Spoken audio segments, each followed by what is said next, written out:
ఈ వీడియోలో చూస్తున్న 70 ఏళ్ల రావు గారు హైకోర్టులో అడ్వకేటు. ఎంతో పాజిటివ్‌గా, ఎంతో ఎనర్జిటిక్‌గా ఉండే మనిషి.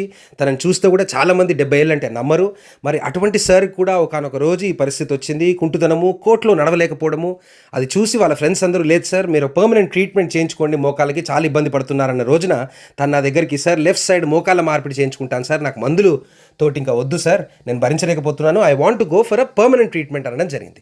మోకాళ్ళ మార్పిడి తర్వాత 15 రోజులలోనే తను మెట్లెక్కడం దిగడం, మరి 1 మంత్‌లోనే తన కారు తను నడుపుకొని వెళ్ళి ఓటు వేసి రావడం జరిగింది.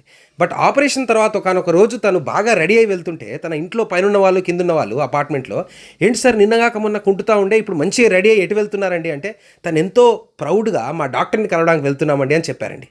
వాట్ ఈస్ ద రీజన్ అండి ఇంత తొందరగా రికవర్ అవ్వడానికి? What is the main reason? Number 1, patient యొక్క మనోబలం అండి, మెంటల్ స్ట్రెంగ్త్.